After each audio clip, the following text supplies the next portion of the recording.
ದಲಿತ ಪರ ಸಂಘಟನೆ ನೇತೃತ್ವದಲ್ಲಿ ಬೃಹತ್ ಹೋರಾಟ. ತಹಶೀಲ್ದಾರ್ ಮೂಲಕ ಮುಖ್ಯಮಂತ್ರಿಗಳಿಗೆ ಗೃಹ ಸಚಿವರಿಗೆ ಮನವಿ.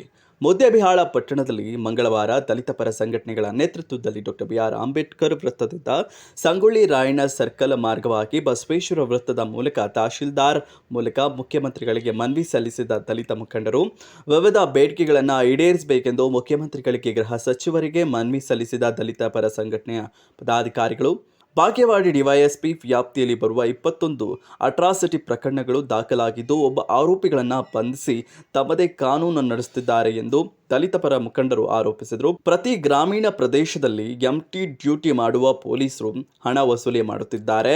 ಇಷ್ಟೆಲ್ಲ ನಡೆದರೂ ಹಿರಿಯ ಅಧಿಕಾರಿಗಳು ಕ್ರಮಕ್ಕೆ ಮುಂದಾಗ್ತಾ ಇಲ್ಲ.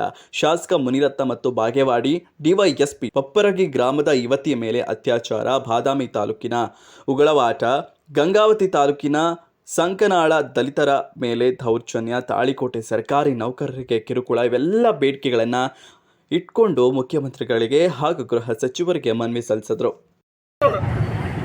ಯಾಕಂದ್ರೆ ಸುಮಾರು 21 ಅಟ್ರಾಸಿಟಿಗಳಾಗಿವೆ ಅವನ ವ್ಯಾಪ್ತಿಯಲ್ಲಿ. ಡಿವೈಎಸ್ಪಿ ಅವರ ವ್ಯಾಪ್ತಿಯಲ್ಲಿ 21 ಅಟ್ರಾಸಿಟಿಗಳಾಗಿದ್ದಾವ. ಯಾವುದಕ್ಕೂ ಕೂಡ ಅರೆಸ್ಟ್ ಮಾಡಿಲ್ಲ, ಯಾರಿಗೂ ಕೂಡ ಶಿಕ್ಷೆ ಕೊಡಿಸಿಲ್ಲ. ನಾವು ದಲಿತ ನಾಯಕರು ಹೋದ್ರೆ ನಮ್ಮೆಗೆ ಕೇಸ್ ಹಾಕುವಂತ ಪ್ರವೃತ್ತಿಯಲ್ಲಿ ಇಟ್ಕೊಂಡಿದ್ದಾನೆ. ಮಾನ್ಯ ಡಿಎಸ್ಪಿ ಅವರೇ, ನಿಮ್ಮ ಜಾಗ ಇಲ್ಲಿಂದ ಕದಲುವರೆಗೆ, ನಿಮ್ಮನ್ನು ನಾವು ಅಮಾನತುಗೊಳಿಸುವವರೆಗೆ ಇಡೀ ನಮ್ಮ ಜಿಲ್ಲೆಯಾದ್ಯಂತ ಹೋರಾಟ ಮಾಡ್ತೀವಿ ಅನ್ನುವಂಥ ಮಾತನ್ನು ಕೂಡ ಡಿವೈಎಸ್ಪಿ ಅವರಿಗೆ ಹೇಳಿಕೆ ಇಷ್ಟಪಡ್ತಾ ಇದ್ದೀನಿ ನಾನು ಇವತ್ತು. ಮಾನ್ಯ ಡಿವೈಎಸ್ಪಿ ಅವರೇ, ಬೆಂಗಳೂರಿನಲ್ಲಿ ಮುನಿರತ್ನ ಮೇಲೆ ಕೇಸ್ ಆಯ್ತು, ಅಟ್ರಾಸಿಟಿ. ಕೂಡಲೇ ಅವ್ರನ್ನ 24 ಗಂಟೆ ಒಳಗೆ ಅರೆಸ್ಟ್ ಮಾಡಿದ್ರು ಅಲ್ಲಿ ಪೊಲೀಸರು.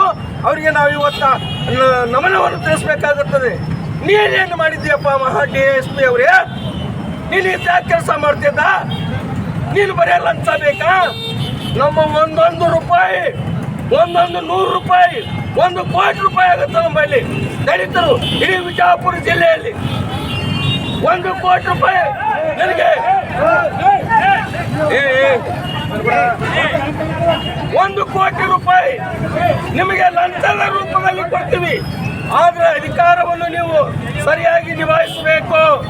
ಇಲ್ಲದೆ ಹೋದ್ರೆ ನಿನ್ನನ್ನು ನಾವು ಬಿಡೋದಿಲ್ಲ ಅನ್ನುವಂಥ ಮಾತನ್ನು ಕೂಡ ಹೇಳಿಕೆ ಇಷ್ಟಪಟ್ಟು ಮುಂದಿನ ದಿನಮಾನದಲ್ಲಿ ನೀವೇನು ನಿಮ್ಮ ಅಧಿಕಾರಿಗಳನ್ನು, ನಿಮ್ಮ ಪೊಲೀಸರನ್ನು ನೀವು ಲಂಚಕ್ಕೆ ಕೈ ಒಡ್ಡಲು ಹಚ್ಚಿದ್ದೀರಲ್ಲ, ಅದನ್ನು ಕೂಡಲೇ ಬಂದ್ ಮಾಡ್ತಾರೆ. ಹೋದಲ್ಲಿ ನಾವು ಮುಂದಿನ ದಿನಮಾನದಲ್ಲಿ ಉಗ್ರ ಸ್ವರೂಪ ಹೋರಾಟ ಮಾಡ್ತೀವಂತ ಈ ಸರ್ಕಾರಕ್ಕೆ ಎಚ್ಚರಿಕೆ ಕೊಡಲಿಕ್ಕೆ ನಾನು ಬಯಸ್ತಾ ಇದ್ದೀನಿ.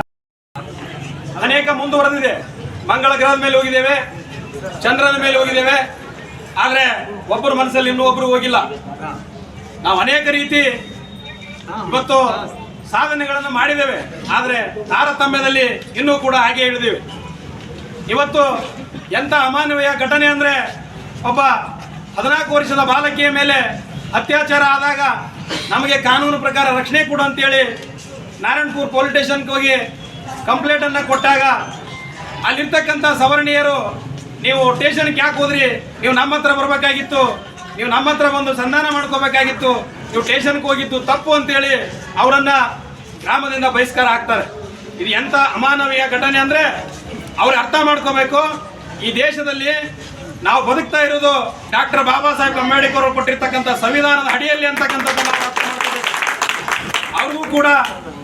ಅವರು ಕೂಡ ಈ ಭಾರತ ದೇಶದ ಮಕ್ಕಳು ಅಂತಕ್ಕಂಥದನ್ನ ಅವ್ರು ಅರ್ಥ ಮಾಡ್ಕೋಬೇಕು. ಕೊಡ್ರಿ ನಂಬರ್ ಅಂತ ನಿಮ್ ಪೊಲೀಸರೇ ಮಾಡಿಸ್ಕೊಂಡಾರಲ್ರಿ, ನೀವೇ ತಗೊಳ್ಳಿಲ್ಲ. ಯಾರ್ಯಾರ ಮೇಲೆ ನಾವು ನಿಮ್ಗೆ ಗೊತ್ತಾಗತ್ತಲ್ಲ. ಒನ್ ಪೇ ಅಂತೂ ಕ್ಯಾನ್ಸಲ್ ಮಾಡಕ್ಕಾಗಲ್ಲ, ತಗೊಳ್ಳಿಲ್ಲ. ತಗೊಂಡ್ ಮಾಡಿ. ನೀವು ದಲಿತರು ನಿಮ್ಮ ಹತ್ರ ಕೇಸಿಗೆ ಬಂದಾಗ ಏನ್ ಹೇಳ್ತೀರಿ ನೀವು? ಮುಂಜಾನೆ ಕೇಸ್ ಬಂದಿರ್ತಾರ, ರಾತ್ರಿ ಬಂದಿರ್ತಾರ, 2 ದಿವಸ ತಡ ಮಾಡಿ ನೀವು ಕೇಸನ್ನು ಪ್ರಕರಣವನ್ನು ದಾಖಲು ಮಾಡ್ಕೊತೀರಿ.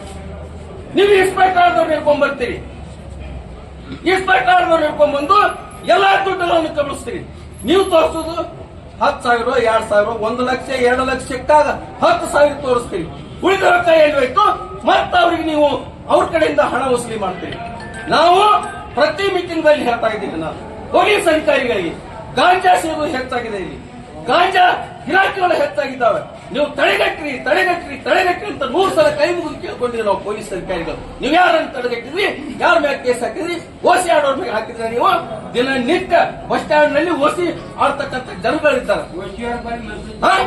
ಓಸಿ ಆಡದವರಿಗೆ ನೀವು ಮಂತ್ರಿಯನ್ನು ವಸೂಲಿ ಮಾಡ್ತಿದ್ದೀರಲ್ಲ, ನೀವು ಓಸಿ ಬರ್ಕೊಳ್ಳೋರಿಗೆ ಮಂತ್ರಿ ವಸೂಲಿ ಮಾಡ್ತಿದ್ದೀರಲ್ಲ, ನೀವು ಪೊಲೀಸ್ ಅಧಿಕಾರಿಗಳ, ನೀವು ಪೊಲೀಸ್ ಅಧಿಕಾರಿಗಳನ್ನು ಹೇಳಿ ಇದಕ್ಕೆ ನೀವೆಲ್ಲರೂ ಉತ್ತರ ಕೊಡಬೇಕಾಗತ್ತ. ಮೇಲಾಧಿಕಾರಿಗಳು, ಮಾನ್ಯ SP ಸಾಹೇಬರು, IG ಸಾಹೇಬರು, DG ಸಾಹೇಬರು, ನೀವೆಲ್ಲರೂ ಮುದ್ದೇಬೇಳ ತಾಲೂಕಿನಲ್ಲಿ ಅತ್ಯಂತ ಗಮನ ಹರಿಸಿ ಈ ದುಷ್ಟ ಇರ್ತಕ್ಕಂಥ ಪೊಲೀಸರನ್ನು ನೀವು ಸಸ್ಪೆಂಡ್ ಮಾಡಬೇಕಂತ ಈ ಸಭೆ ಮೂಲಕ ನಾನು ಸರ್ಕಾರಕ್ಕೆ ಆಗ್ರಹಿಸ್ತೀನಿ ಅಂತ ಹೇಳುವಂತ ಮಾತನ್ನು ಹೇಳಿ ಸಭೆ